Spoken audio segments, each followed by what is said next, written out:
Baik ya adik-adik semuanya, kita lanjutkan kuliahnya pada hari ini eh, mengenai kiai dan perubahan sosial di masyarakat Indonesia ini, 5 besarnya, yang kita akan mengambil sampel sebuah buku yang pernah tenar pada masa-masa Orde Baru, ya, pada masa-masa jayanya Orde Baru ini. Judul buku itu adalah, kalau di dalam bahasa Indonesia diterjemahkan dengan judul Kiai dan Perubahan Sosial, yang diterbitkan oleh P3M, Perhimpunan Pengembangan Pesantren dan Masyarakat di Jakarta. Buku ini diterjemahkan oleh senior saya sendiri, yaitu Pak Andi Ma'awiyah Ramli, yang sekarang menjadi anggota DPR di Jakarta, dan kemudian disunting oleh senior saya juga, Dr. Johan Effendi, yang pernah menjadi Menteri Sekretaris Negara pada masa Presiden Abdurrahman Wahid. Buku ini kalau di aslinya ditulis dalam bahasa Inggris sebagai sebuah disertasi di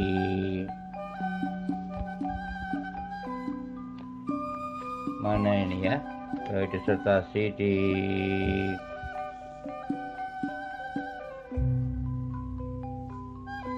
Universitas Illinois, Amerika Serikat ya. Judul aslinya adalah Traditional Leader in a Time of Change, The Kiai and Ulama in West Java, yang ditulis oleh Hiroko Hirokoshi sebagai sebuah disertasi untuk doktor antropologi di Illinois University. Nah, disertasi ini diterbitkan oleh Illinois juga pada tahun 1976, lalu kemudian dialihbahasahkan ke bahasa Indonesia oleh P3M pada tahun 1987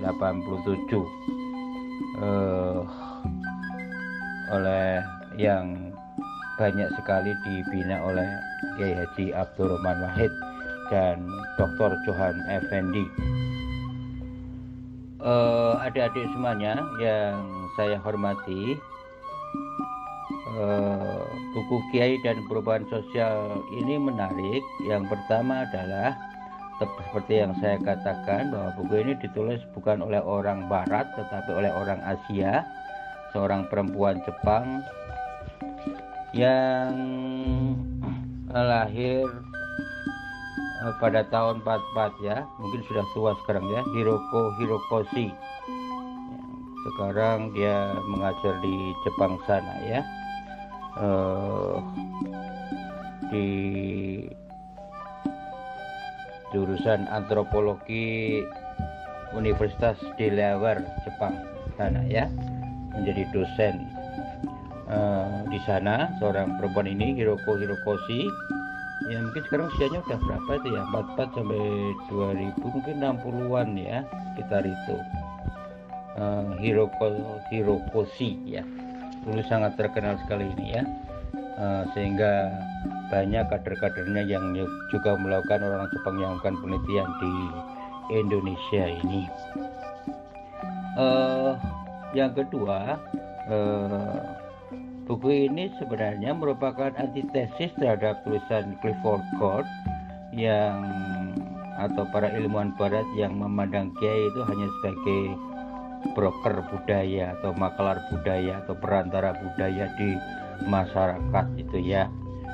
Dan Hirokoshi mencoba mengantitesisnya dengan menawarkan gagasan baru, bahwa Kiai tidak semata-mata sebagai makelar budaya atau broker culture, tetapi sebagai agen dari perubahan sosial gitu.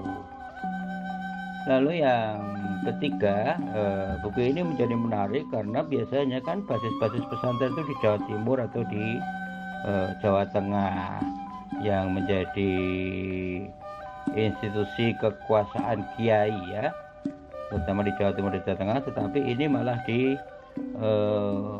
daerah Sunda, di daerah Jawa Barat sana, tepatnya di Desa Cipari, Kabupaten Garut, Provinsi Jawa Barat. Itu yang menarik dari buku ini. Nah, sekilas dari buku ini, dari judulnya saja, Kiai dan Perubahan Sosial ini, kita bisa menafsirkan ganda ya. Kalau orang-orang yang mungkin ya kurang begitu simpati dalam peranan kiai di masyarakat ini, melihat kiai itu malah menghambat perubahan gitu ya, karena kuatnya tradisi yang dia pelihara, yang takut berubah gitu. Lalu ada perubahan dari masyarakat di luar komunitas kiai ini. Yang kedua, yang pikiran-pikirannya progresif dan simpati pada kiai akan melihat bahwa kiai ternyata juga tidak hanya menjadi penjaga tradisi ya, tetapi juga sebagai agen dari perubahan sosial ya. The agent of social change gitu. Itu ya kita dapatkan dari judul ini, dan itulah yang dimaksudkan dengan judul ini, bahwa buku Kiai dan Perubahan Sosial yang merupakan riset disertasi di Sunda, Jawa Barat ini menyebutkan bahwa kiai adalah agen perubahan sosial atau agen of social change. Kiai sebagai agen perubahan sosial. Baik ya adik-adik semuanya, pertama saya akan menjelaskan kedudukan kiai dulu di masyarakat itu ya. Jadi kiai ini sebutan untuk masyarakat Jawa Tengah dan Jawa Timur sebenarnya ya. Kalau di Sunda namanya ajengan itu ya. Di luar Jawa, di Aceh mungkin lain lagi ya, atau di Sumatera Padang sana, atau di Sulawesi, atau di Nusa Tenggara Barat, atau di Kalimantan mungkin berbeda-beda dia. Tapi posisinya adalah sebagai pemimpin agama, atau dalam bahasa Arab disebut dengan ulama, orang yang ahli dalam ilmu agama. Nah itu, jadi kiai itu termasuk leader ya, pemimpin juga. Hanya saja kiai dikenal di masyarakat itu sebagai pemimpin tradisional ya. Kenapa disebut pemimpin tradisional? Karena peranannya yang lebih banyak melestarikan tradisi Islam yang sudah tumbuh sejak abad ke-14-15 ya di Jawa ini, terutama sejak masuknya Islam di Jawa ini. Kemudian kiai-kiai di pesantren ini membangun sebuah tradisi Islam di tengah masyarakat Jawa atau masyarakat Sunda ini, yang mana tradisi-tradisi Islam ini dibentuk oleh praktek-praktek keagamaan itu ya, dari akidah, syariah, terus akhlak atau tasawuf itu, yang kemudian itu terintegrasi ke dalam praktek tarekat itu. Nah, praktek-praktek tarekat yang berisi tentang keimanan kepada Allah, peningkatan ibadah kepada Allah, serta amalan-amalan yang terkait dengan ibadah itu untuk menopang ibadah itu, yang kemudian disebut dengan zikir itu, kemudian menghasilkan sebuah nilai-nilai ya, nilai-nilai yang dilestarikan setelah tumbuh di dalam masyarakat itu, kemudian dilestarikan nilai-nilai itu ya, nilai-nilai keikhlasan, kesederhanaan, keprihatinan, itu sebenarnya nilai-nilai yang dari praktek-praktek tarekat atau akhlak atau tasawuf atau mistisisme Islam, yang merupakan bagian dari yang sudah terintegrasi ke dalam di dalamnya itu tarekat itu akidah, syariah, dan tasawuf ya, kalau di Jawa ini ya, dari situ ya, tidak seperti tasawuf yang ekstrim di Timur Tengah misalnya, yang menolak syariat atau mistisisme ekstrim yang menolak praktek-praktek peribadatan, lebih banyak ke filsafat spekulatifnya, filosofi filsafat teologinya ya, atau filsafat spekulasinya itu. Ya, ini yang membentuk sebuah nilai-nilai yang di dalam masyarakat, terutama nilai-nilai religius yang membentuk sebuah tradisi masyarakat Islam di Jawa, baik di Jawa Barat maupun di Jawa Tengah dan Jawa Timur. Itu yang disebut dengan sistem tradisional, sistem yang mencoba melestarikan tradisi-tradisi Islam, kebiasaan-kebiasaan yang baik di Islam yang diajarkan oleh para ulama zaman dulu, kemudian para ulama ini diwariskan turun-temurun sehingga membentuk sebuah tradisi yang di dalamnya tradisi Islam itu terkait dengan praktek akidah, praktek syariat, ya, ibadah dan muamalah itu, dan praktek tasawuf yang dibungkus ke dalam gerakan tarekat itu, yang kemudian menyatu ke dalam pesantren, dan itu kemudian menyatu juga ke dalam diri seorang kiai sebagai seorang leader, ya, pemimpin agama di masyarakat lokalnya itu, masyarakat pesantrennya. Itu yang disebut dengan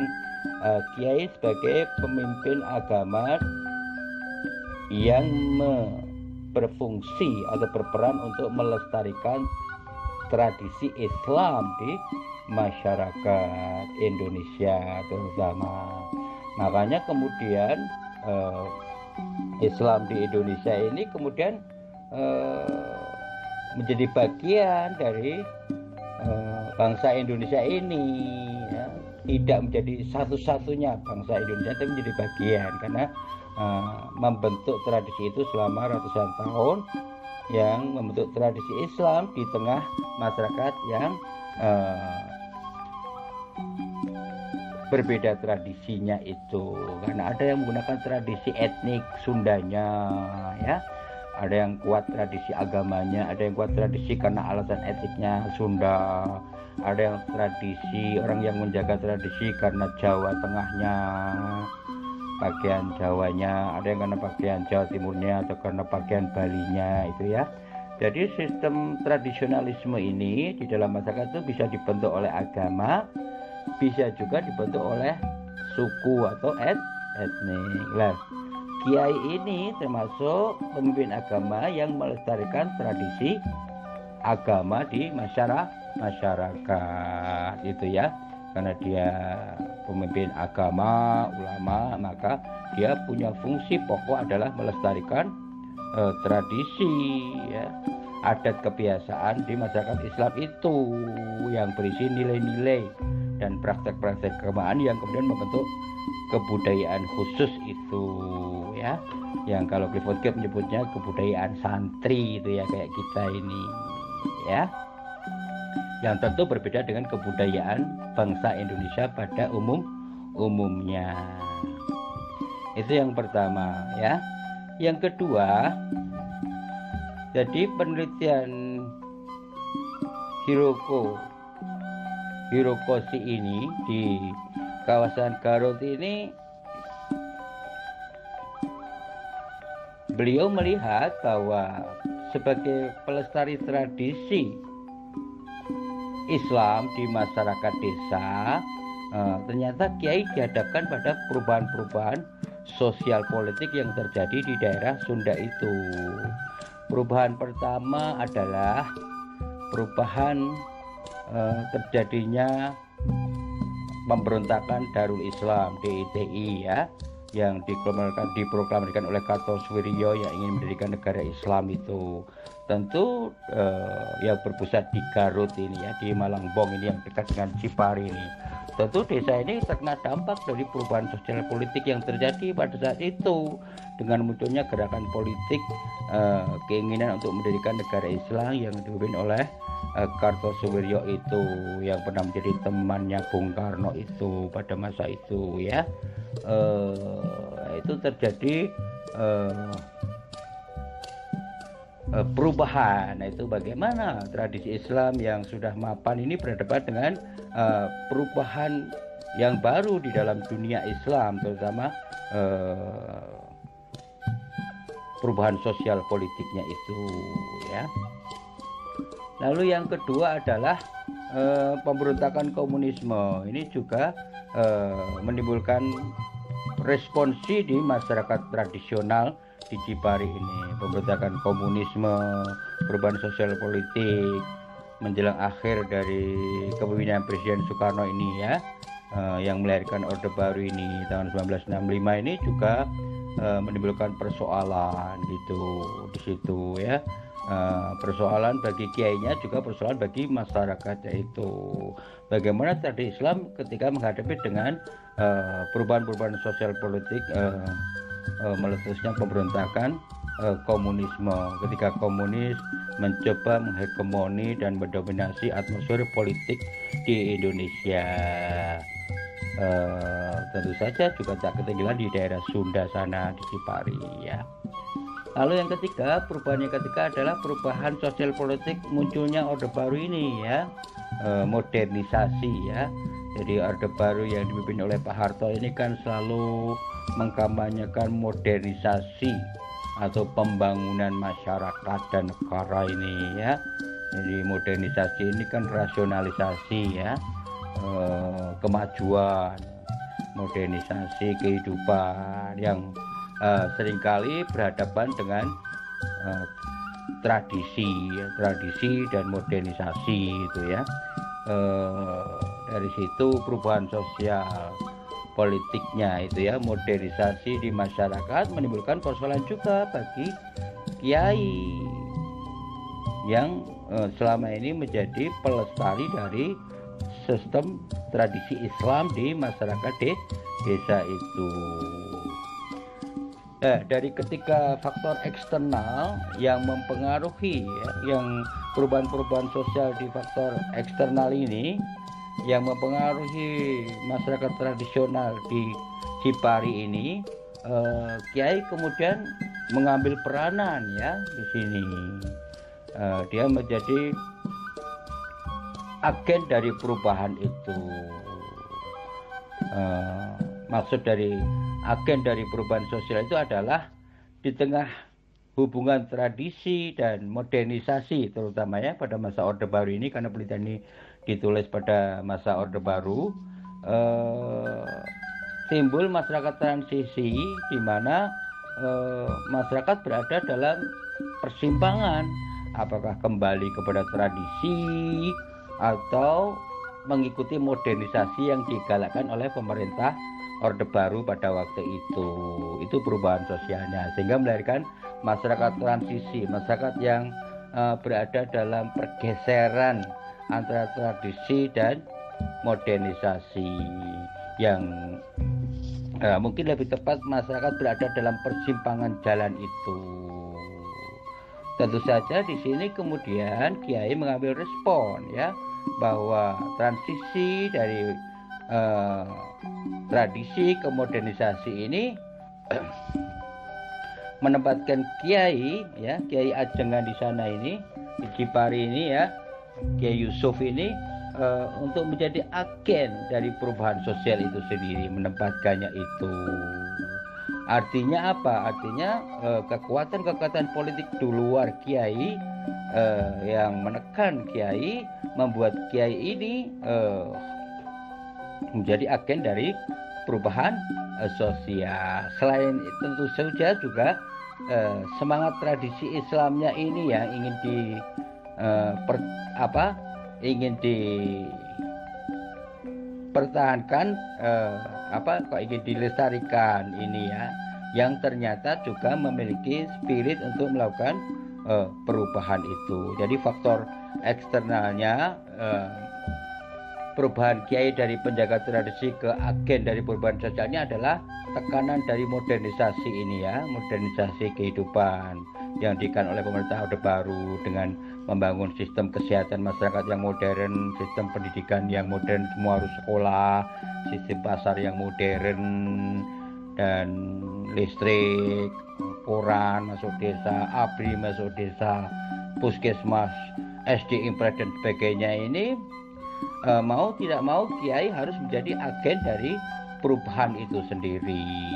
Sehingga di sini posisi agennya kiai ini sebenarnya agen yang bersifat mikro ya, agen sosial yang bersifat mikro itu, yaitu agen di mana kiai mendorong masyarakat tradisional ini juga terlibat di dalam perubahan sosial itu, sekolah, menjaga kesehatan masyarakat, terlibat di dalam pembangunan itu tanpa kehilangan tradisi itu ya. Mungkin karena kiai ini punya kaidah fikihnya itu ya, yang membuat peran agennya itu, agen perubahan ini tidak kehilangan tradisi itu ya. Artinya kaidah fikihnya itu mungkin kalau dalam bahasa pesantren itu mempertahankan tradisi lama yang baik, lalu ada ide-ide baru di luar, mengambil hal-hal baru, perubahan yang baru di luar yang baik juga. Itu posisi tidak hanya penjaga tradisi ya, mempertahankan tradisi yang baik, tetapi juga dalam kaidah usul fikihnya itu mengambil ide-ide baru atau perubahan-perubahan baru yang baik ya. Jadi ada syarat baiknya itu, tradisi yang baik, modernisasi yang baik itu diterima, sehingga di sini kedudukan kiai tidak hanya menjadi penjaga tradisi tetapi juga agen dari perubahan sosial atau agen dari social of change gitu ya, agen dari perubahan sosial atau pelopor dari perubahan sosial. Jadi kedudukannya ini, pelopor ini adalah mengambil hal-hal baru yang lebih baik sehingga dicangkokkan ke dalam tradisi itu. Saya kok lupa istilah Arabnya itu ya, al muhafadzatu al qadimil sholih gitu ya, wa ta'khudhu ala jadidil aslah gitulah pokoknya ya. Saya ini juga pesantrennya enggak ya, adik kurang begitu hebat kayak Gus-Gus itu, saya hanya rakyat biasa aja, saya kurang begitu paham kultur-kultur pesantren ini, tapi saya bisa memahami kaidah usul fikih itu yang kalau dikontekskan dalam teori sosial itu ternyata mengajarkan kepada kita seperti dalam bukunya Hirokoshi ini, bahwa kiai tidak hanya sebagai penjaga tradisi tapi juga agen dari perubahan sosial itu yang kedudukannya setara dengan rezim orde baru pada saat itu, membawa hal-hal baik, hal-hal baru yang dimasukkan ke dalam tradisi itu sehingga untuk memperkaya tradisi itu ya. Lalu yang terakhir, dari buku ini kita bisa ambil kesimpulan bahwa bukunya Hirokoshi ini mengajarkan kepada kita bahwa kita juga harus bisa menempatkan ya kedudukan kiai di dalam masyarakat ini sebagai agen dari perubahan sosial. Jadi masyarakat Islam tidak alergi terhadap perubahan sosial, terhadap hal-hal baru yang muncul selama hal baru itu sejalan dengan prinsip-prinsip dalam Islam atau dalam tradisi Islam. Kan selama ini kita selalu merespon negatif hal-hal baru yang datang dari luar masyarakat Islam gitu ya. Jadi hendaknya kaum muslimin ini bisa menjadi agen dari perubahan sosial, agen of social change, tidak hanya resistensi dengan menjaga tradisi saja, tapi juga menjadi pendorong dari perubahan yang terjadi di masyarakat Islam itu sendiri. Itu yang diajarkan dari Hirokoshi dari bukunya itu. Jadi masyarakat Islam, terutama para elitnya itu hendaknya juga menjadi agen dari perubahan sosial. Respon perubahan-perubahan sosial di luar masyarakat Islam ini diterima menjadi bagian dari Islam, masyarakat Islam itu sendiri. Ide-ide baru misalnya apa kalau sekarang ini HAM, demokrasi, humanisme, kesetaraan manusia ya, tentang toleransi dan sebagainya, itu yang merupakan istilah-istilah baru yang menimbulkan perubahan sosial di masyarakat luar.